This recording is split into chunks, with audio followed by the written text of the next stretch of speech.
Allir þættir samstæðvarinnar eru fáanlegir á öllum helstu hlaðvarpsveitum. Já, það eru forsetakosningar og við erum að njóta þess hérna við rauðaborðið, ræðum þær í alls konar formi. Við fáum fólk sem hefur áhuga á málinu til þess að spjallum það og við meira segja sótt eldhúsborð inn á heimili hingað til þess að heyra hvernig fólk talar þetta eldhúsborðið. En svona þessa viku og aðeins í næstu viku þá hef ég fengið hingað frambjóðendur til þess að ræða eitthvað málefni sem að þau hafa svona lagt inn í umræðuna því að þó svo að kosningabaráttan snúist mikið fólki sjálft, persónu þess og hvernig okkur líst á þau, það er ekki vinnu, að þá eru forsetakosningarnar líka tilefni til þess að vera með samfélagsumræðu, ræðum það og allt hefur þetta fólk lagt eitthvað ríkulegt til. Og nú er komið að þér, Baldur Þórðarsson, vartu velkominn. Takk að kærlega fyrir, alltaf gaman að koma til því. Já, herðu. Og bara með okkar rósaður fyrir þess að góðu þætti við meðframbjóðendum mína. Herðu, takk fyrir það. Vonandi verður þessi það líka. Herðu, Vonu það. Það sem að mér langaði að tala að því að sem kannski hefur manni komið svolítið óvart að það hefur lítið verið talað svona stöðu Íslands smáríkis í háskólum heimi og sína rannsóknir sem stjórnmálafræðingur hefur mikið til snúist smáríki. Já. Þannig að mér langar að ræða það.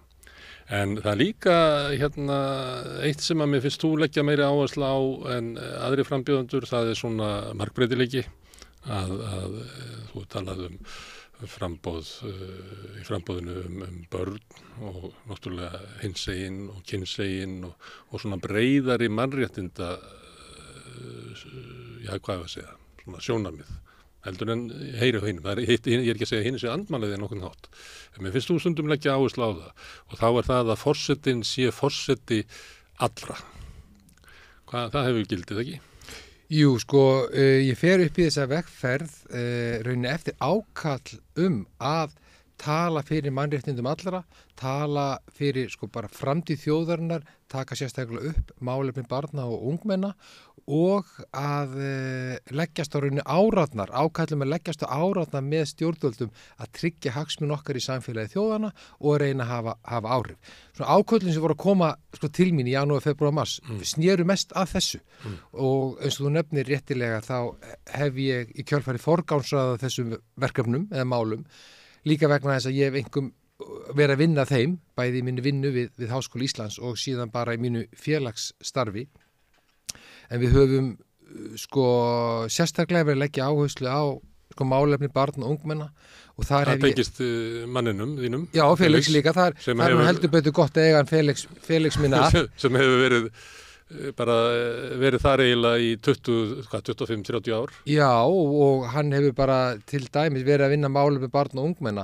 Hann og Gunnar Helgason leikari, þeir hafa til dæmis farið flest alla skóla á landinu með verkefni sem list fyrir alla, þar sem eru til dæmis að fjalla mikilvægi þess að lesa bækur. Gunni er að kenna þeim hvernig eiga að skrifa fyrstu sögurnar. Og Felix að tala um mismunandi fjölskylduform, fjölskyldur að mismunandi uppruna, einstæða foreldra og bara alls konar fjölskylduform og gerðir sem til eru og svo bregða þær á leik. Þarna held ég að takist alveg einstaklega vel saman að fara yfir alvarleg málefni en líka gera það skemmtilegt. Og ég hef sagt að í málefnum barna og ungmenna að við höfum að setja okkur háleit markmið en samt raunhæf. Og við höfum að setja okkur það markmið á næstu 4 árum að við stöndum fremst meðal þjóða þegar kemur að málefni barna og ungmenna. Hvernig mælum við það? Hvernig barnunum líður það? Rétt eins og við stöndum fremst meðal þjóða í dag þegar kemur að jafnréttismálum. Þó vissulega sé enn verk að vinna. Við vorum til dæmis þegar Vigdís Finnbogadóttir bauð sig fram 1980, svo við höfum eitthvað skurðspunkt, þá vorum við langt og eftir hinu Norðurlöndunum með jafnréttismálum. Þegar koma jafnrétti kvenna. Nú stöndum við jafnfætis þeim. Þannig að það er hægt og það sem þarf að vinna með bara svo ég nefni dæmi, vanlíðan ungs fólks, það eru geðheilbrigðismálin, það er vímuefnavandinn, það er lestur og lesskilningurinn og bara huga svo vel að því að allir njóti sömu tækifærin á þeirra forsendu sem boðast. Og við þekkjum það bæði, ég þekki það bæði verandi utan að landi, eiga fjölfatlaðan bróður, hafa sjálfur staði í mannréttindabaráttu, fá að vera ég sjálfur og mér fjölskylda við værum bara, sem fallega venjulega fjölskylda. hvað þetta skiptir miklu máli að við öll í samfélaginu fáum notið þeirra tækifæri sem eru til staðar og mér finnst svo mikilvægt að nýta forsetaembætti til góðs þegar þetta varðar og ég sé fyrir mér með því að bara einfallega forseti forgangsraði þessum málum, rétt eins og Vigdís forgangsraði umhverfisvernd og jafnréttismálum, það hafði áhrif á sínu tíma, að forseti geti kallað síðan til saman ólíka hópa fólks sem að vinna gott starf hvað þetta varðar, til dæmis varðandi vímuefnavarnir eða geðheilbrigðis ungfólks, til þess að reyna að lyfta þessu málaflokki á næsta stall og leggjast á árata með stjórnvöldum hvað þetta varðar. Ég held að skipti máli við hugsa okkur forseta sem forgangsraðir ekki, sé í framtíðinni börnum og ungmönnum og forseta sem gerir það daginn út og daginn inn. Ég held að muni skipta verulega miklu máli. Þú hefur líka lagt áherslu á svona margbreytileikann því að þú ert hommi. Og kannski það vegna þess að þú ert alltaf neyddur til þess að svara því að þú ert spurður yfirleitt, þetta er fyrsta spurningin í flestum viðtölum sem að snýra þessu en kannski vegna þess að þið stillið ykkur upp sem hjónum, þú og Felix þetta drægir svolítið athyglinna að stöðu ykkar og ég veit að það eru margir sem að myndu vilja kjósa ykkur einmitt út af því að þetta er góð svona tákmynd að forsetinn geti verið forseti allra og það er engin útilokun í því. Ég veit ekki hvort að þú setja ekki áherslu á þetta. Já. Eða vegna þess að þeir eru náttúrulega einhvern veginn svo frábær fyrirmynd, fjölskyldu líf ykkar og þeir eru svo frábær fyrirmynd en ég að velta fyrir mig hvort að því að þið hafið þurft að standa í baráttu eins og þú ert að segja, þú þurft að standa í baráttu fyrir að fá bara viðurkenningu fyrir því að vera hver þú ert, hvort að þú sækir eitthvað í það það að forsetinn verði að vera einhvern veginn þannig að allir upplifi það að hann sé líka forsetinn minn, að það sé ekki forseti sem hefur þannig svo þrönga tákmynd, hann er bara fyrir okkur sem erum svona venjulegri en hann er ekki fyrir ykkur sem að einhver leiti eru óvennalegir. Já, þá má kannski segja það að bara svona grunn áherslunar okkar lúta bara að þessu. Og þá bara alls ekki bara varðandi stöðu hinsegin fólks, heldur upplifið það bara ferðalögum mínum landið, hvað fólki finnst á skorta að það njóti sömu tækifæra og við hér á höfuðborgarsvæðinu, bara út frá búsetu. Og þekkjandi það sjálfur að byrja að huga því 11-12 ára að reyna að koma til sumarvinnu því ég vildi safna mig fyrir íbúð því mér langaði að mennta mig í Reykjavík og ég var ekki viss ég hefði þakk yfir höfuðið. Skilu, ég var farin að huga því. Hvernig gæti ég komist til Reykjavíkur þegar árin liðu. Og líka bara velta fyrir sér að koma sér í heimavist. Ég var í menntaskólanum á Laugavatni í 4 ár og þar kemur kannski þessi fyrirhygginn sem kannski tölum eftir þegar við komum á utanríkismálunum. En já, mér finnst þetta bara svo mikilvægt og ég tala um það allsstaðar, tala um það öllum fundum, það á ekki að skipta máli í hvað stétt við stöndum, að hvað uppruna við erum, eða hvað við búum á landinu, hvort sem hraust eða veik, hvort við erum fólk með fötlun eða ekki fólk með fötlun. Við eigum öll að njóta þeirra tækifæra á okkar forsendum sem þetta góða samfélag býður upp á. Við höfum skapað eitt besta samfélag í heimi á grundvelli þess á velferð og hagsæld. En það er það miður þannig, það er ekki allir að njóta þessast tækifæra sem þetta góða samfélag ætti að geta boðið öllum upp á. Og því langar mig einfallega að taka þátt í að breyta með áherslunum á bestastöðum. Og því við skipta máli að í heimi sem að það er margir sem betta á það að ójöfnuður sé að aukast, að sundrung að vaksa, skautun eða hvað sem menn kallir þetta, að á bestastöðum sé einhver sem að sendi frá sig þau skilaboð að hann sé forseti allra. Það er ekki skilyrði, þú mátt vera í hópnum, þú þarft ekki að verða eins og ég eða eins og við til þess að tilheyra. Nei, heldur. Já. Bara forseti á alltaf að mínum að standa með þeim sem höllum fæti standa í samfélaginu. Það er alveg grundvallar atriði og hann eða hún á að þora að stíga inn í erfiðar umræðu í samfélaginu þegar er að halla á tiltekinn hóp. Við vitum hvernig samfélagsumræðin er, hvað hann getur verið grimm, hvernig hann sótt ákveðum hópum á stundum. Þá var forsetinn að stíga inn í það, auðvitað bara á uppbyggilegan og uppbyggilegan hátt en eigi að síðu getur þetta stíga sko, fastir jarðar. Auðvitað má hann ekki vera flokkspólitískur og forseti aldrei vera flokkspólitískur. En sko ég vil segja þegar maður segja sko forseti ekki pólitískur, ég bara ekki sammála því. Málefni barna og ungmenna eru bara stór pólitísk mál. Ég vil setja þau sko jafnhátt undir höfði og bara auðlindamáli eins og ég nefni eitthvað dæmi og það að segja að þau sé eitthvað annað en pólitísk, það gerum við bara lítið úr þeim.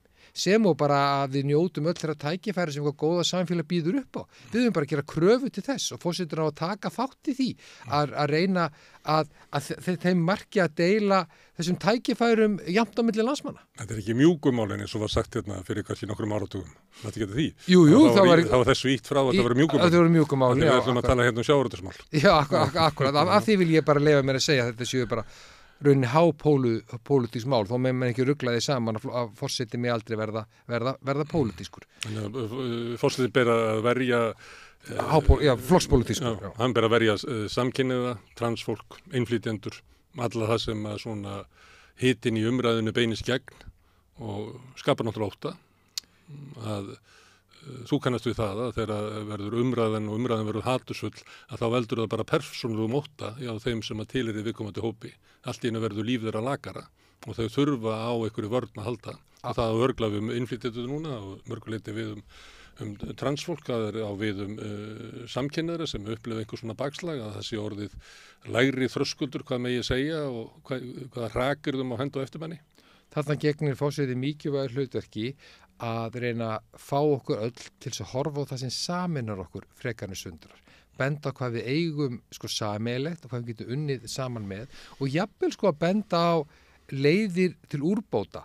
Til dæmis, af því að tala að kannski börn af erlendum uppruna, með fólk af erlendum uppruna, efla til samstarf með skátarhreyfingunni, björgunarsveitunum, til þess að fá ungt fólk þar ganga til liðs við þessa góðu aðila þar sem menn eru að starfa. Til dæmis í ungliðasveitu björgunarsveitana, það kostar ekki að taka þátt. Bara nefnir sér dæmi. Sko, og kannski getur forseti með þessum aðilum átt frumkvæði að því að leiða fólk saman. Ég bara tek dæmi það í minni háskólakennslu upp í Háskóla Íslands.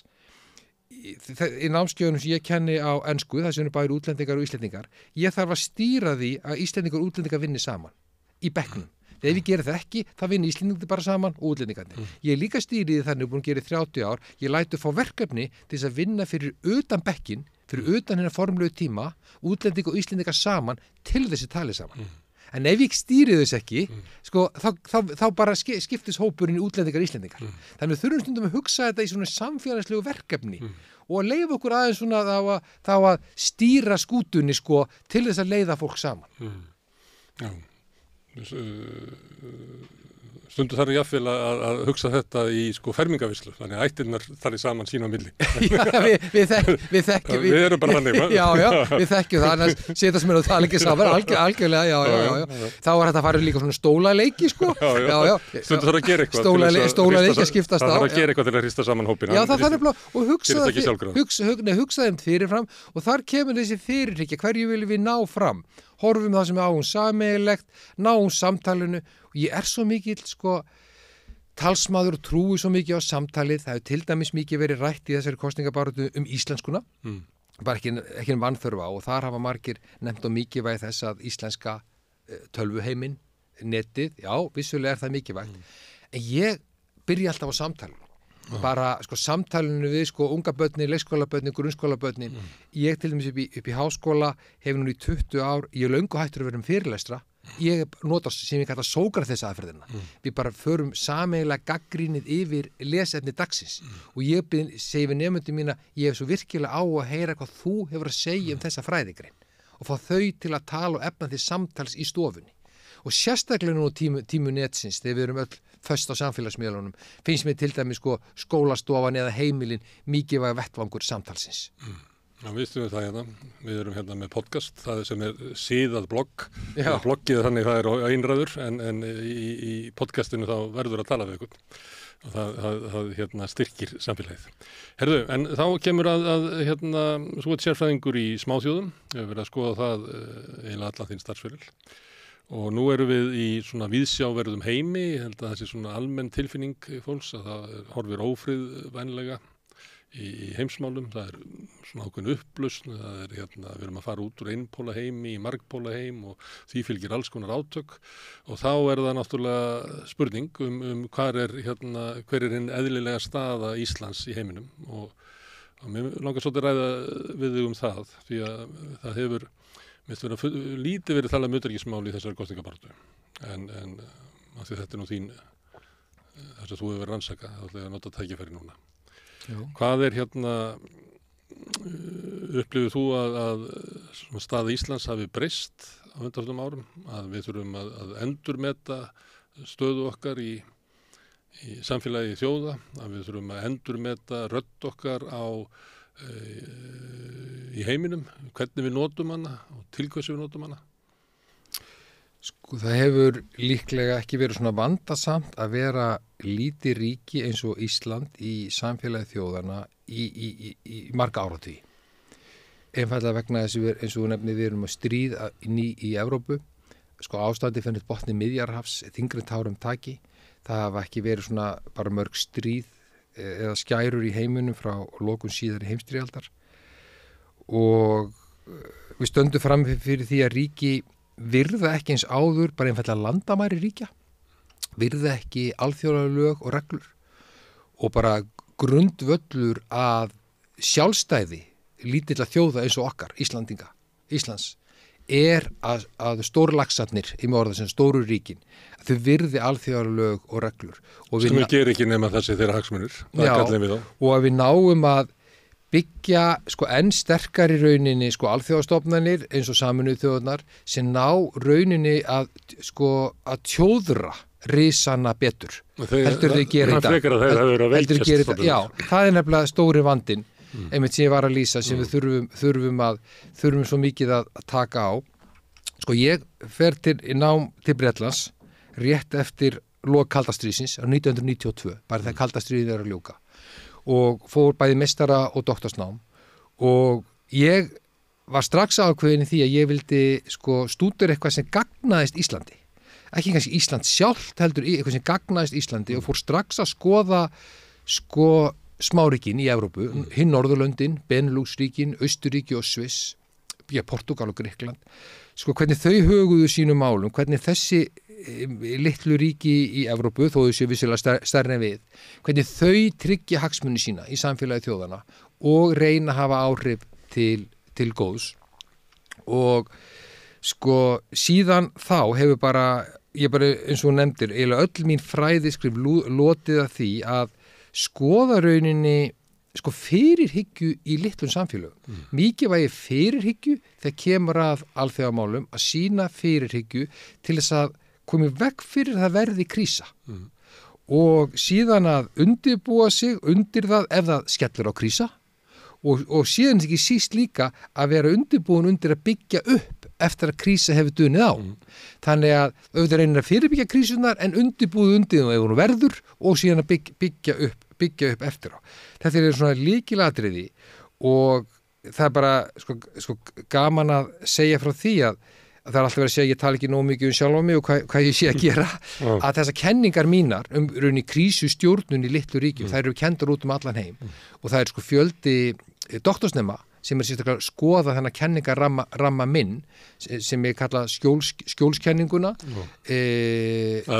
Litlu ríkjum er það verið í skjóli eitthvað stórs stórs og hvernig þau vinna líka heima Þau eru rætt að það verið menn sem að við andmælt þessum kenningum þannig er akademían að það er bæði þetta snýstum sem ég kalla heimavarnir sem er ekki endilega bara her, alls ekki það er heimavarnir og skjóli hvorutækja þarf að vera til staðar og sérstaklega finnst mér væntum allur þessi fjöldi doktorsnema sem er í vina þjóðum okkar í Eystrasaltsríkjunum sem er að skoða hvernig þau geta komið vekk fyrir krísur en það eru þau náttúrulega glíma við náttúrulega rússneska björnin í dag en bara því þess að akkur ég er að tala um þessar krísur bara þess að sagt krísur verða oft svo miklu djúpstæðar og erfiðar og stærri í litlum ríkjum heldur en stórum ástæðan er einfaldlega svo að hagkerfi lítil markasvæði þau sveiflast miklu meira heldur en stóru það verður alltaf dýpri efnahagsáföll en svo er það líka þannig eins og allir þekkja hér við erum bara með einn alþjóðaflugvöll ef hann lokar þá eru flugsamgöngu við heiminn farnar. Við erum bara tengd fjarskiptakerfi heimsins með 3 sæköplum. Ef að þeir fara erum við ekki með fjarskiptatengsl við útlönd. Þannig að áfallin eru svo miklu meiri og alvarlegri í litlu ríkjum. Það er svo mikið vert að koma vekk fyrir að verði krísur. Skaði getur orðið svona afdrifaríkari. Já, og ég er nú búin að kenna upp í háskóla líklega 1000 nemenda hvað þetta varðar og strax ég kom heim og námi þá stofnaði ég svo kallar rannsóknarsetur Smáríki sem sérstaklega skoðar þetta og við höfum verið með 20 alþjóðlegra rannsóknarverkefna efnahagsmál, öryggismál, bara svona samfélagsleg mál og rekum svona sumar og vetraskóla í háskólum alla Evrópu, svona eins að 2 vikna mjög svona hröð námskeið og ég lít bara á þessa ég ætla ekki milli 800 og 1000 nemendur sem hafa útskrifast úr þessum skólum okkar sem bara eiginlega svona orðið svona fulltrúar lítilla ríkja hvernig þau að bregðast og að vinna því það eru ákveðnar leiðir við byrjum að þessu fyrirhyggjunni sem eitthvað sem Íslendinga vantar. Ég held að það kemur oft fram í umræðum alls konar mál hérna. Það kemur umræðu ógnina af eldsumbrotum, húsnæðismarkaðinn. Það kemur eiginlega ef ég ætla að draga saman umræðu mína hérna við þetta borð, svona undanfarið ár, 1,5 ár, þá það Íslendingum skortir hérna fyrirhyggja. Við ættum kannski að leggja meiri rækt við hana, fínt að hafa aflið að bregðast við þegar áþarf að halda, en það væri betra að það væri aðeins meiri fyrirhyggja í. Þetta nákvæmlega þessi mig myndi langa að tala fyrir á Bessastöðum. Þetta, eins og ég kalla þjóðarmotto okkar Íslendinga, þetta reddast, það gott og gilt. Koma svo. Þetta reddast, það fær okkur til að bretta upp ermar, setja okkur undir hausinn og vinna verkin á stuttu tíma, náttúrulega eins og við þurftum að gera þegar aflinn kom í land eða það þarf að sinna sauðfjárbúskapnum eða á skömmum tíma, en það þarf að setja örlítið fyrirhyggju onni í grautinn til þess að hann virki almennilega og ég til dæmis var en svo mér finnst þetta oft erfitt að fara inn í þessu umræðu. Ég var til dæmis löngu fyrir allsherjar innrás Rússlands í Úkraínu, fara að tala aukna fyrirhyggju í almannavörnum, öryggis- og varnarmálum og þar var ég sérstaklega að leggja áherslu á bara í mínu fræðigreinum og sínu almennu umræðu fæðuöryggi, birgðastöðu í landinu, orkuöryggi, gæslu með sæköflunum, gæslu á Keflavíkurflugvelli, netöryggi og ég náttúrulega sakaður að vera stríðsæsingamaður en ég var rauninni ekkit annað en að tala að við þurftum sína fyrirhyggju því mér sýndist ég óttaðist að Rússar væri að fara inn og það yrðu aukna skærur sem raunin því miður og sem betur fer En varst að meta þannig að það væri hægt á að hér kæmi ykkur rússnesk sveit?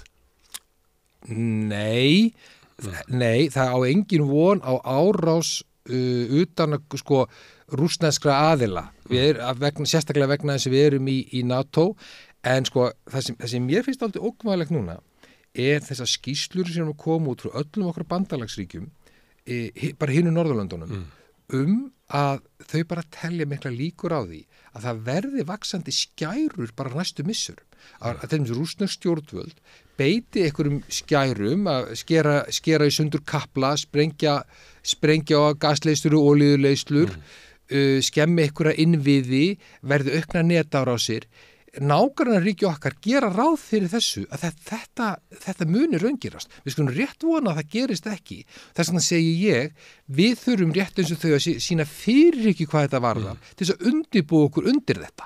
Að sjálfsögðu þetta eins og í búskapnum í gamla daga það dugar ekki bara að heyja, þú ert alltaf að heyja þannig að þú undirbúið undir langan erfiða vetur en þú vonar að veturinn veri stuttur og mildur. Já, svo degir ekki þegar ekki kalt vor. Já, en ég vil taka þessar En ekki getum við tekið marka á öllu, það náttúrulega gríðarlegir hagsmunir sem að ýta undir hervæðingu Evrópu. Það hefur verið að flytja peningar út úr velferðarkerfum Evrópu yfir í hernað í ótrúlum hraða að þessi 2% sem að þóttu djörf þegar Trump sagði það að Evrópuríkin ætti að borga 2% til varnar og hernaðamála að mörg ríki eru bara að fara fram úr því, mörg ríki eru bara að undirbúa sig að hugsanlega verið hlutfalli hærra, 2% af landsframleiðslu, þetta er kannski 5% af ríkisútgjöldum, þetta er ótrúleg breyting sem er að verða á Evrópu sem getur líka veikt bara öryggi landana innanfrá ef að það getur valdið félagslegum óróleika ef að límið í samfélaginu verður veikara af því að þú ert að taka afl út úr grunnkerfi samfélagsins og flytja í hernaða varnaðamála. Þannig að það er gríðarlegur þrýstingur á þetta og þegar ég sé þessar skýrslur koma bara bang frá Noregi, Svíþjóð, Danmörku, að þá upplýði það, þetta eru bara þeir sem eru að vilja fá hernaðar uppbygginguna, eru að koma með rök fyrir því að ég kannast ekki við það að Rússar séu að ráðast inn í þessu lönd. Nei, en við höfum samt séð það að það eru, að mér skilst, við trúum bara íslensku stjórnvöldu hvað það var þess að gríðarlega miklu netárásir, til dæmis bara á grunnstofnanir Íslands, ríkisútvarpið, bara stofnanir í samfélaginu, það er stöðugt verið að taka niður mikilvæga stofnanir, Háskólinn í Reykjavík, ríkisútvarpið, stofnanir við Austurvöll. Og það er bara eitthvað svona alls konar lið sem er að því?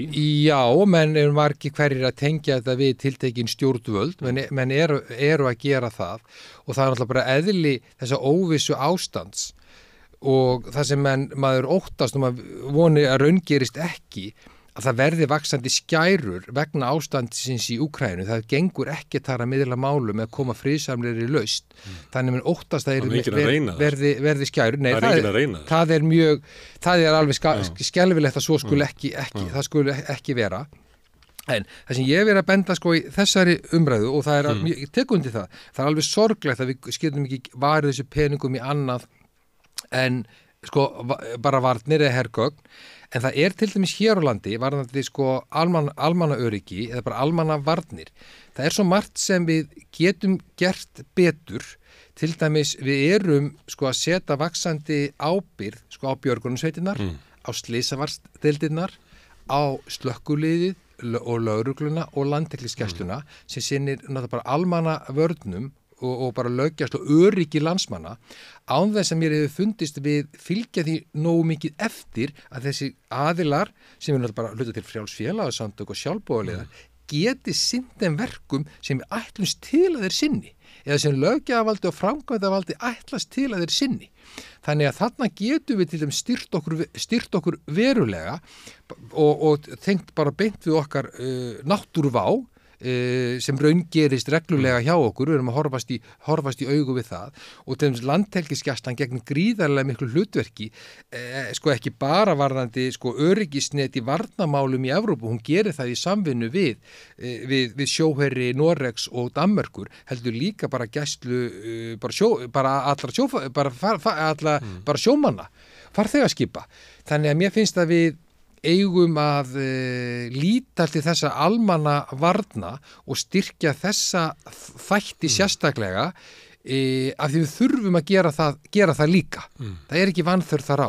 Myndi ég kannski eiga auðveldara með að skilja þín sjónarmið ef ég bara gleymi aðeins Úkraínustríðinu og segja að hann var byrjað að tala um þetta löngu áður þar sem að þú ert eiginlega að leggja til að við verðum að hafa varnir okkar Keflavíkurflugvelli, net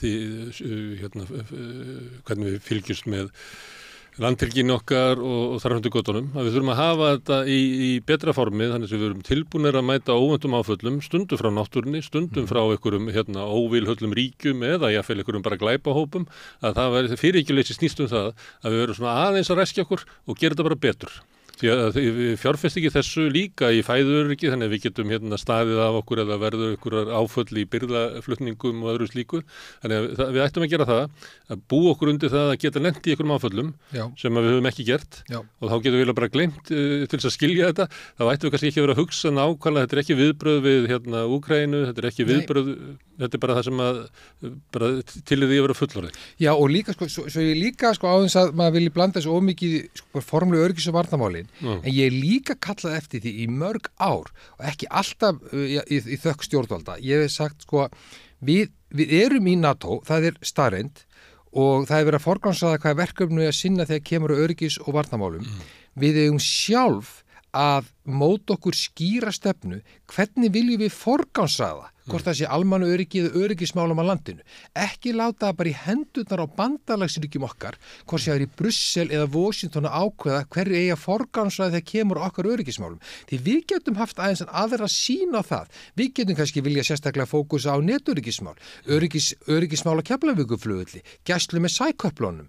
Þannig að en við erum að þessu sögðu, þá ég veit að utanríkisráðuneyti og stjórnvöld að koma miklu sterkara inn í stefnumótun á vegu NATO og hvað sem henni finnst verunni í NATO, það er hún staðreind og ég hef verið að kalla eftir því að við tökum þar virkar þátt í stefnumótum, þannig við séum ekki bara svona leikbrúður og förum að vilja annara, því það er ekki endilega víst að þeirra hagsmunir fari með okkur alltaf, því við þurfum síðan samtalið á milli. Og erum að taka umræðina líka hérna innanlands sem að mér finnst eins og stjórnvöld séu eiginlega búin að átta sig á því að þrýstingurinn á því að auka útgjöld til þessara mála, við munum ekki standast hann og þau eru orðið svona svolítið eins og þessu auðveldra með að taka ákvarðanir að eyða fé í tiltekna þætti. Án þess að þessi umræða hafi farið fram hérna innanlands, hvernig við ætlum að hegða öryggismálum okkar, hvar er öryggi okkar best varið, eigum við að fjármagna vopn sem vopnlaus þjóð, þú veist ekki það að mörgum sem að finnst það bara ekki ganga upp. Nei. Og það er bara umræða sem að verður að fara fram í samfélaginu, en að sumirleiti finnst mér eins og stjórnvöld sé að svara einhverju að utan og taka ákvarðanir þar án þess að við höfum tekið umræðina eins og settir. Það er mikið feimnismál að ræða þessi öryggis- og varnarmál. Ég held að ákveðinleiti byggir það á því að við útviðstuðum stefnumótun í þessum málaflokki sem bara lengi til Bandaríkjanna.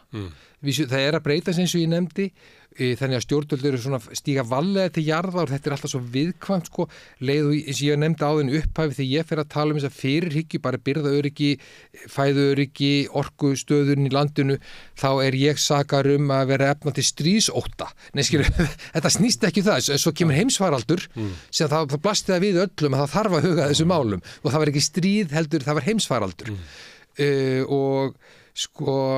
Þannig að þetta skiptir bara einfallega svo miklu máli og líka við tökum samtalið, vitum til dæmis, ég kallaði eftir það bara og meinu opinu umræðu hvað er að gerast og öryggissvæðinu Keflavíkurflugvelli. Skilurðu, ég hef verið að kalla eftir því þannig við almenningur viti hvað er þar og það sem við vegna þess að varðandi yfirvofandi ógnir, hvort sem varðandi netógnir eða annað, ef þú veist að það eru varnir til staðar, þá minni líkur á því verður ráðist. Ef að varnir það séu tryggar, rétt bara eins og vírusvörn í tölvunni, skilurðu, þá minni líkur það verður ráðist til atlögu á þig. Þannig við eigum ekki verið hrædd við að sýna á spilin sem við erum með. En mér langar nefnilega þessu. Nema eitt, náttúrulega, ég var nú að vísa í umræðu hérna á Íslandi að ef að varnirnar eru svo miklar og viðbúnar eru svo mikill að þá getur hann dregið að mögulega árás. Þú kannast við það að Keflavíkurflugvöllur væri segull í mögulegu kjarnorkustríði. Þetta er náttúrulega umræðan. Sem var upp úr miðri í síðustu öld. Já. En ég hef líka leyft mér að kalla, því þú nefnir í byrjun, þetta heimurinn er að breytast og líka bandamenn okkar er að breytast. Sérstaklega stjórnmálin Vestanhafs. Ég hef mikla áhyggjur af þeim. Ég hef mikla áhyggjur á þróun bandarískra stjórnmála og hvað afleiðingar það hefur ekki bara í Bandaríkjunum heldur líka á heimsmálin. Og þetta snýst alls ekki bara um Donald Trump. Þetta snýst republikana flokkin í heild sinni. Upplöfs Bandaríkjanna séu ógn við fríu heiminn. Bara við þetta bara heim sem hefur byggst á frjálsum viðskiptum. Hefur byggst á grundgildum viðmiðum vestrænna ríkja lýðræði og mannréttindi. Að önnur sjónarmið heldur en grunnforsendur lýðræðis og mannréttinda og viðskipta á réttum forsendum fá að njóta sín. Þess vegna hef ég leyft mér að kalla eftir því og mundi treysta mér í embætti, mér treyst til þess, að kalla eftir nánari samvinnu við Norðurlöndin. Og ástæðan fyrir því að ég myndi leyfa mér að kalla eftir því vegna þess að ég tel að vera þverpólitíska sátt á Íslandi að vinna nánar með hinu Norðurlöndunum. Norðurlandasamvinnan hefur reynst okkur einstaklega vel og að mínu mati eigum við að vinna nánar með Norðurlöndunum þegar kemur að friðarmálum, þegar kemur að loftslagsmálum, þegar kemur að mannréttindamálum og jafnréttismálum með eftirliti í hafinu hérna í Norður Atlantshafi í tengslu við opnum siglingarleiðarinn á norðurskautum, við að vinna nána með að minna Sameinuðu þjóðanna, við vissulega vinnum með þeim, en þetta eru þau ríki sem eru oftast nær sammála okkur, ekki kannski alltaf, en þegar þau eru gera það, eigum við að taka höndum saman. Og ég tek stundum sem dæmi, ég veit þetta er allt pólitíks viðkvæmt, að ef við bara Norðurlöndin hefðum staðið saman í þessum skelfilegu ástandi sem er á Gaza, ef við hefðum staðið saman og tala einni röddu, ætli stæðu nú ekki sterkara vígi heldur en að vera með mismunandi afstöðu í málum. Ef þau töluðu einni rödd inn að Sameinuðu. Hefði ekki orðið forustu þjóðir í því að kannski í þeirri leið sem eftir gærdaginn er hægt að spá að Evrópa muni taka. Að Evrópa muni taka einhverja svona afstöðu sem er ólík Bandaríkjunum. Að Norðurlöndin þegar fleiri ríki eru að viðurkenna Palestínu. Já, og við fórum með góðu fordæmi 2011 og geta alveg séð að Sameinuðu Norðurlönd gætu verið í forustu fyrir einhverja slíka afstöðu áherslu breytingu. Já, þannig sko ég sé fyrir mér að forsetinn geti einmitt mjög tala fyrir nánari samvinnu í Norðurlöndin vegna þess að samrýmis utanríkisstefnu Íslands. Auðvitað fer forseti Íslands eftir utanríkisstefnunni hverju sinni, en það er vissulega möguleiki til að sína frumkvæði, taka skarið innan ramma sem utanríkisstefnan mótar, til dæmis að tala alltaf fyrir friði, alltaf fyrir friðsemnir laust deilumála, að við forgangsröðum hjálparstarfi, þróunarstarfi heldur öðrum málum. Skjólkenning Baldurs, hún er þá ekki svo að smáríki verði bara að finna sér eitthvað ofbeldismann á skólalóðinni og verið í skjóli hans. Alls ekki, það snýst einmitt að finna þann sem þín gildi fara með, þann sem er næst þér stendur, þinn nánasta vin og þú getur bundið svona tryggðarböndum. Vegna þess að það skiptir svo miklu máli að allir þættirnir þegar kemur að því að finna sér bandamenn, það eru samfélagslega skjólið, viðskiptalega skjólið eða öryggislega skjólið í orðaðin sem svo. Og þar stendum við bara næst til dæmis Norðurlöndunum, að við vorum að tala skjólið er frekar þar heldur en hjá í Bandaríkjunum. Samfélagslega skjólið í vegna sameiginlegs vinnumarkaðs, sameiginlegs, ég tala um menntamarkað, aðganga velferðarkerfinu, bara mínar rannsóknir hafa sýnt það að við notið alveg bara ómælds samfélagslegs skjóls af samvinnu við hinn Norðurlöndin. Ég veit ekki alveg stundum hvernig við höfum átt að bara fungeregjum í slettaði á Norðurlöndana og bara sem nefnir sér dæmi sem mínu skrifum að ég verið að koma líka inn á þessu samfélagslega þættina þjóðlúkhúsið, ríkisútvarpið, þetta er allt stofnað norrænni fyrirmynd. menn leituð að fyrirmynd hvernig var þetta gert á Norðurlöndunum. Íslenska velferðarkerfi byggir á fyrirmynd Norðurlandana. Skólamennindi leituðu til Norðurlandana hvernig eru skólarnir reknir. Við erum bara byggjum á norrænum grunni og gerum það að mörgu leiti. Þó svo við lifum eiginlega í bandarískri menningu og horfum æði mikið til bandaríkjana. Já, þá er samfélagslega skjólið. Lífstíl og viðhorf æði meira. Já, þá er samfélagslega skjólið enn á vettvangi Norðurlanda samvinnunar.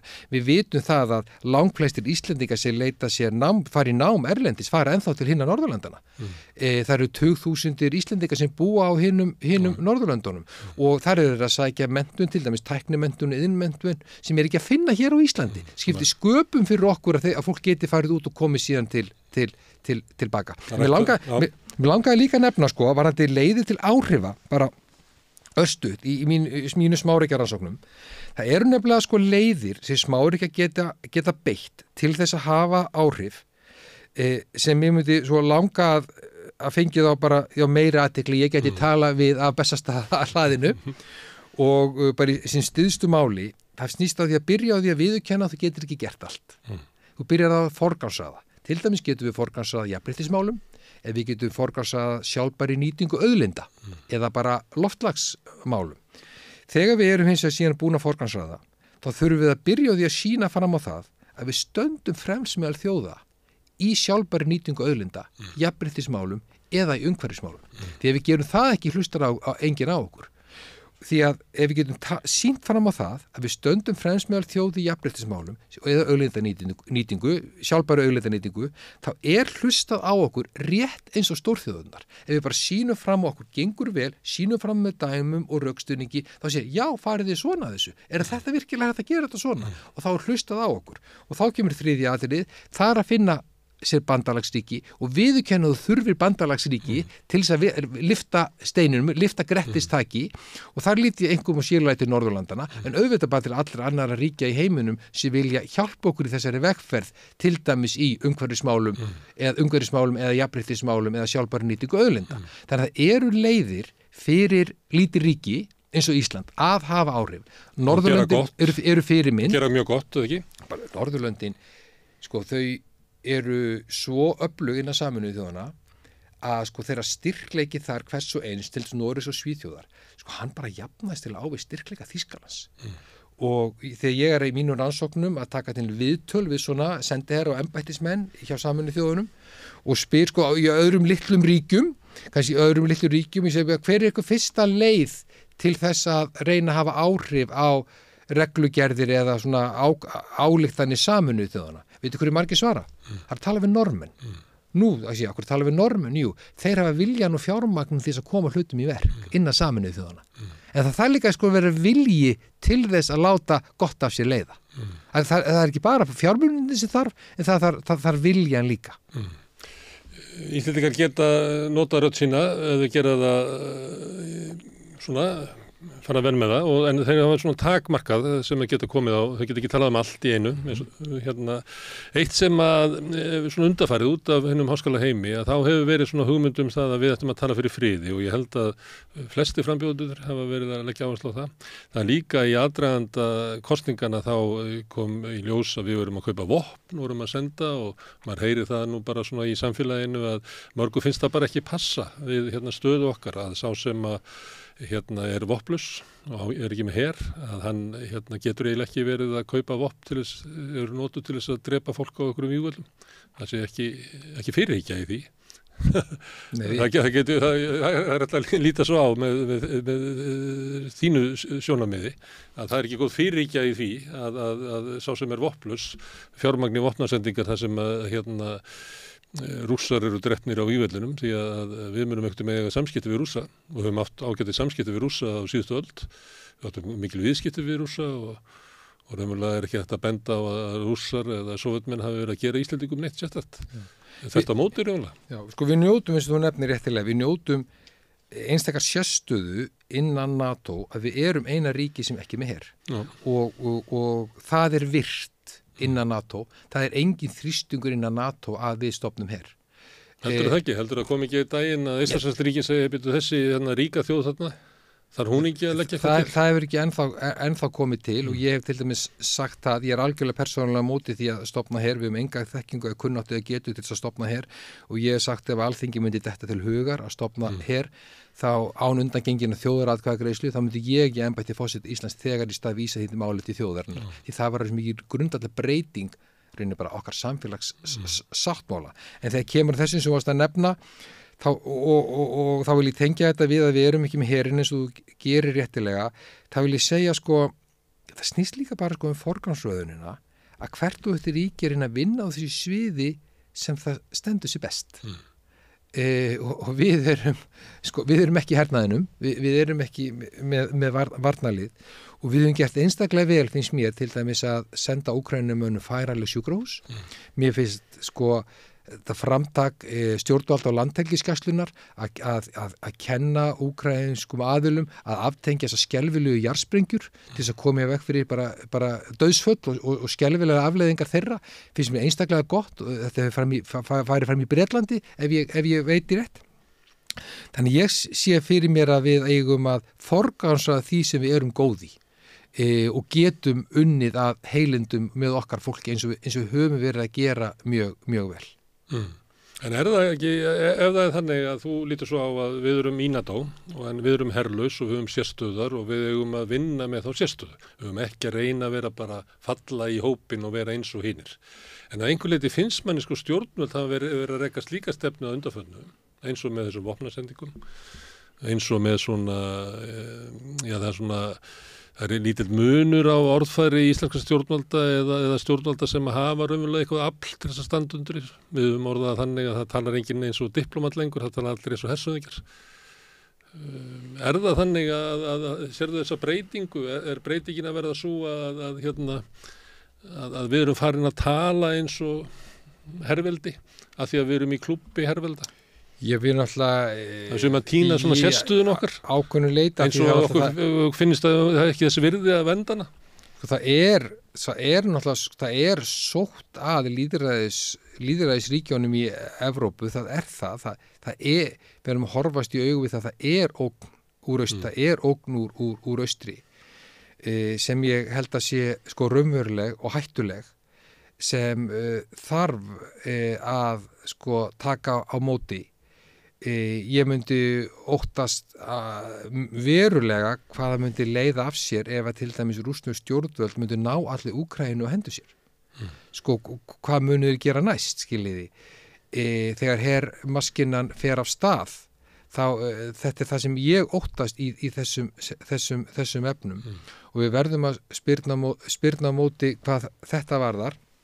En mér finnst sko samrýmast sko þó að sko forsetinn sjálfsögðu eins og við nefnt áður fylgi utanríkisstefnu Íslands, þá getur hann ávallt tala fyrir friði og ég er mikill talsmaður samtalsins að við reynum að slíðra sverðin, við höldum samtalinu áfram, jafnvel við óvinveitta aðila, jafnvel við fólk sem við höfum óbeit á, því ef að samtalinu líkur þá er ekkit annað eftir en að skilmast með skelfilegum afleiðingum og við vitum hvað erfitt er að slíðra sverðin þegar þau eru komin á loft. Þau getur bara breiðst út og stigmarjunum getur orðið þannig að þetta verður stjórnlaust. Já, og þess vegna myndi ég í embætti tala fyrir samtalinu og auðvitað getur komið að því að ríki gangi og stjórnvöldi ríki gangi svo fram að fólki að þú verður að slíta á samskiptin.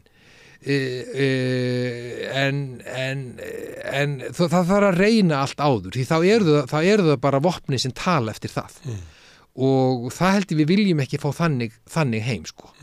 Stundum ég veit það bara úr eigin mannréttindabaráttu að sko við unnum baráttuna fá að vera við sjálf þegar við vorum að berjast fyrir réttindum hinsegin fólks með því að vinna þetta með smáskrefum. Við fengum ekki allt í einu og það var erfitt að fá ekki allt í einu en við fengum einn og einn lagabókstafi í einu á 20-30 árum og við vissum að við stemdum að rétta markinu, við þökum skref fyrir skref nær markinu þangað til við komum inn í vítategin og skoruðum í mark og náðum jafn miklu réttundum og bara aðrir í samfélaginu eða gagnkynhneigðir í samfélaginu.